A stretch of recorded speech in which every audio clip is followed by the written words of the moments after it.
Hello guys, welcome back to my channel. आज मैं आपको एक बहुत ज़्यादा इंटरेस्टिंग और बहुत ही ज़्यादा इन्फॉर्मेटिव टॉपिक को समझाने वाली हूँ। आज मैं आपको समझाऊंगी कि कैसे एक महिला, एक फर्टाइल महिला एक इनफर्टाइल महिला को अपना एग डोनेट करती है। आपके मन में सवाल आएगा कि क्यों ही कोई महिला अपना एग डोनेट करेगी। तो मैं आपको एक बात बताऊँ कि जब कोई बच्चा बनता है तो बच्चा बनने के लिए क्या क्या चाहिए होता है। बच्चा बनने के लिए मेल का स्पर्म चाहिए होता है और फीमेल का एग चाहिए होता है। तो ऐसा भी तो हो सकता है ना कि कोई कपल हो जिसमें जो मेल है उसका स्पर्म बिल्कुल सही है, उसकी क्वालिटी अच्छी है, उसकी क्वांटिटी अच्छी है, शेप अच्छा है, साइज अच्छा है, सब कुछ मेल के स्पर्म का अच्छा है। लेकिन जो महिला है उसके ना अंडों में प्रॉब्लम है। हो सकता है जो एग की क्वालिटी खराब हो, या तो उसके अंडाशय में एग बन ही ना रहे हो, या फिर कोई उसको प्रॉब्लम हो, कोई जेनेटिक प्रॉब्लम हो, कुछ भी दिक्कत हो सकती है जिस दिक्कत के तहत वो माँ ना बन पा रही हो। तो उस टाइम पे उसे किसी एग डोनर की जरूरत होती है जो कि उसके लिए अपना एग डोनेट करे और वो उसको माँ बनने की क्या मिल जाए, खुशी मिल जाए। आपके मन में ये भी सवाल आता होगा कि जब कोई महिला अपना एग डोनेट करती है तो क्या उसके बदले उसको पैसे मिलते हैं और कितने मिलते हैं। इन सभी चीज़ों को आज की वीडियो में डिस्कस करेंगे। साथ ही साथ मैं आपको ये भी बताऊंगी कि जब कोई महिला अपने एग को डोनेट करती है तो क्या उसके बाद उसको कोई साइड इफेक्ट्स फील होते हैं, और आपको ये भी बताऊंगी कि किन किन परिस्थितियों में जो महिला है, कोई भी महिला जो कि माँ नहीं बन पा रही है, उसको एग डोनर की जरूरत पड़ सकती है। तो स्टार्ट करते हैं अपनी वीडियो को। सबसे पहले समझते हैं कि एग डोनेशन क्या होता है। तो एग डोनेशन मतलब देखो लिखा हुआ है कि एग डोनेशन एक ऐसी प्रक्रिया है जिसमें एक स्वस्थ महिला के अंडे को निसंतान महिला के साथ ही पुरुष के शुक्राणुओं के साथ निषेचित करके आईवीएफ लैब में आगे की प्रक्रिया की जाती है। अब जैसे देखो आपको मैं एक बात बताती हूँ कि जो पुरुष का स्पर्म होता है वो तो बाहर निकल जाता है, और लेकिन जो महिला का जो एग होता है वो तो उसकी बॉडी, उसके यूट्रस के अंदर ही रहता है, उसकी फिलोपियन ट्यूब में ही रहता है। तो उस टाइम पे क्या होता है कि मान लो कि जो पुरुष है उसके स्पर्म में कोई प्रॉब्लम नहीं है, लेकिन महिला की क्योंकि एग में कोई प्रॉब्लम है, कोई डिफेक्ट है या फिर बन ही नहीं रहे हैं, तो कोई जब महिला उसको एग डोनेट करेगी तो जो पुरुष का जो शुक्राणु है उसके सैंपल को लिया जाएगा, क्योंकि नेचुरली प्रेगनेंसी नहीं हो सकती, क्योंकि महिला का एग नहीं बन रहा है, फिर गुणवत्ता खराब है, कुछ भी दिक्कत हो गई है। तो पुरुष के स्पर्म को लिया जाएगा और एग डोनर वाली महिला के एग को लिया जाएगा, बाहर लैब में मिलाया जाएगा। उसके बाद जब वो एम्ब्रियो, जब वो भ्रूण में कन्वर्ट होगा, उसके बाद उस महिला को जो कि मां नहीं बन पा रही थी, उस महिला के यूट्रस में उसे इम्प्लांट करते हैं। तो ऐसे पूरा प्रोसीजर कंप्लीट होता है कि कैसे एक इनफर्टाइल वुमेन जो कि मां नहीं बन पा रही, जो कि कैपेबल नहीं है कि वो मां बन पाए, तो वो आईवीएफ के जरिए क्या बन सकती है, मां बन सकती है। तो आपको भी सोच के जो भी एग डोनेट करेगा उसको भी बहुत अच्छा लगेगा कि मेरे कारण से जो महिला मां नहीं बन पा रही थी तो मेरी वजह से उसको वो खुशी मिल पाई है। आगे देखो लिखा हुआ है कि महिलाओं को एग डोनर की जरूरत कब पड़ती है, कि कब ऐसा डॉक्टर आपको कब बताते हैं कि आपको एग डोनर की आवश्यकता है। देखो आपको मैं एक बात बताती हूँ कि बहुत सारे लोग को स्टार्टिंग में पता नहीं चलता है कि उन्हें किसी भी एग डोनर की आवश्यकता है, क्योंकि बहुत टाइम तक उन्हें लगता है कुछ प्रॉब्लम होगी, नहीं हो पा रहा होगा। बहुत ही लास्ट स्टेज आती है जब डॉक्टर आपको बताते हैं कि आप मां नहीं बन पाओगे, आपकी एग में बहुत ज़्यादा प्रॉब्लम है, बहुत सालों से वो ट्राई कर रहे हैं, हो सकता है उनका आईवीएफ भी 2-3 बार फेल हो गया हो, तो उसके बाद वो एग डोनर की सहायता लेते हैं, मदद लेते हैं। तो सबसे पहला क्या कारण है कि अंडाशय में अंडे की कमी। सबसे पहला तो ये है कि आपके जो अंडाशय उसमें अंडों की कमी हो गई है, जिस कारण से आप मां नहीं बन पा रहे हो। दूसरा कारण कि अंडों की गुणवत्ता खराब हो गई है, क्वालिटी खराब हो गई है। तीसरा कारण कुछ जेनेटिकल या फिर कोई क्रोमोसोमल डिसऑर्डर, एबनॉर्मलिटीज है जिस कारण से आप मां नहीं बन पा रहे हो। मेनोपॉज क्या होता है मुझे कमेंट करके बताओ, बट फिर भी मैं बता देती हूँ।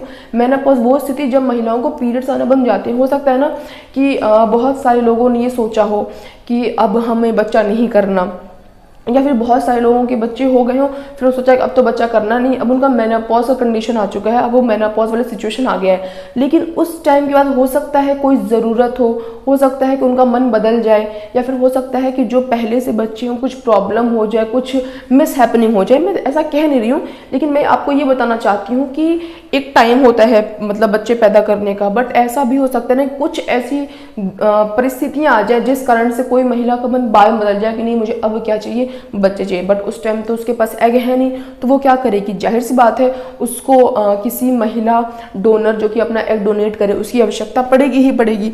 आगे देखो लिखा हुआ है कीमोथेरेपी। कीमोथेरेपी आपको पता होगा, मैंने आपको एग फ्रीजिंग वाली वीडियो में बताया था कि जब मान लो कोई महिला कैंसर से पीड़ित है और उसे कीमोथेरेपी दी जा रही है, तो उस टाइम पे क्या होता है, जो उसके अंडा होता है ना, जो उसके अंडाशय में जो अंडे होते हैं वो नष्ट हो जाते हैं, खराब हो जाते हैं। इसीलिए अगर कोई भी अगर कीमोथेरेपी के लिए जा रहा है, चाहे वो मेल हो चाहे वो फीमेल हो, कीमोथेरेपी प्रोसीजर के अंदर जाने से पहले उन्हें अपना एग और उन्हें अपना स्पर्म फ्रीज करा देना चाहिए, ताकि जब उन्हें बाद में आवश्यकता हो तो वो अपने उस स्पर्म का, अपने उस एग का यूज़ कर सके, इस्तेमाल कर सके। क्योंकि उस टाइम पे क्या होगा, उस टाइम पे वो उनका खुद बायोलॉजिकल मदर फादर वही होंगे, बट इस टाइम पे क्या है कि फादर तो वही होंगे, बायोलॉजिकल फादर तो वही होगा जो आपका हस्बैंड है, लेकिन आप उसकी बायोलॉजिकल मदर नहीं होगी सिर्फ। लेकिन हाँ ये है कि वो बच्चा पलेगा आपके पेट के अंदर ही, आपके गर्भ के अंदर ही, लेकिन उसकी बायोलॉजिकल मदर कोई और होगी। लेकिन आपको ये बिल्कुल सोच नहीं डरना कि उसका अधिकार होगा, उसको कोई अधिकार नहीं होगा, उसके बाद पूरा अधिकार, पूर्ण रूप से अधिकार आपका ही होगा। आगे देखो लिखा हुआ है कि क्या कोई भी महिला एग डोनर बन सकती है, तो मैं आपको बताऊं 21 साल से उम्र ज़्यादा होना चाहिए और 35 ईयर से उम्र कम होनी चाहिए। इस कंडीशन में जो स्वस्थ महिला है, जो कि बहुत ही फर्टाइल महिला है, वो अपना एग डोनेट कर सकती है। और साथ ही साथ आप एक बात का ध्यान और रखना कि जो वो महिला है ना, उस महिला वो पहले से माँ बन चुकी हो, क्योंकि उस टाइम पे क्या होता है, सक्सेस रेट बहुत ही हाई होता है। आपको पता होगा कि इसके एग की क्वालिटी बहुत ही ज़्यादा अच्छी है और वो उसके लिए बेनिफिशियल होगा कि बाद में कोई इसको प्रॉब्लम नहीं आएगी। आगे देखो लिखा हुआ है कि डोनर एग की कीमत कितनी होती है। यही शायद सबसे ज़्यादा इंटरेस्टिंग क्वेश्चन है, क्योंकि बहुत सारे लोगों के मन में होता है कि मान लो कोई महिला अपना एग डोनेट करेगी तो कितने पैसे मिलेंगे, क्या पैसे मिलेंगे।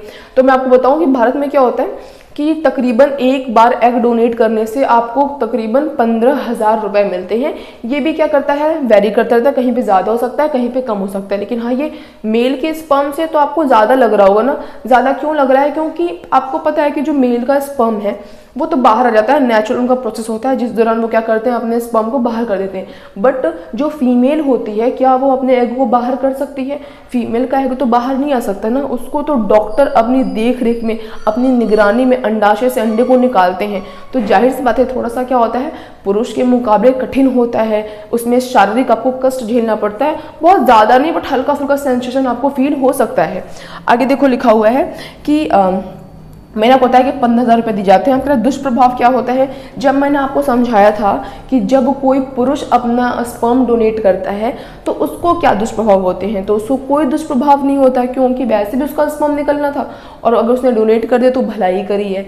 लेकिन जो महिला होती है, महिला क्या करती है कि महिला का एग तो बाहर नहीं आ रहा था ना, उसको तो डॉक्टर ने अपनी देख रेख में अपने मतलब अपने अंडर ऑब्जर्वेशन महिला के अंडाशय से एग को निकाला है। तो उस टाइम पे क्या होता है, कुछ कंडीशंस, कुछ प्रॉब्लम्स महिलाओं को फेस करना पड़ सकता है, जैसे कि अंडाशय में सूजन आ सकता है, हो सकता है उनका थोड़ा सा हार्मोनल डिसबैलेंस हो जिस कारण से उनका वजन बढ़ जाए, पेट में दर्द शामिल हो सकता है, थोड़ा बहुत आपको थकान, वीकनेस भी हो सकती है। तो मुझे लगता है आज का जो पूरा टॉपिक है कि एग डोनर मतलब जो महिला होती है वो एग डोनेट कैसे करती है, कब करती है, सही है, क्या दुष्प्रभाव है। अगर आप सोचो बेनिफिट्स क्या है, तो बेनिफिट्स ये है कि आप भलाई कर रहे हो किसी की भलाई करने से ज़्यादा बेनिफिट और क्या हो सकता है।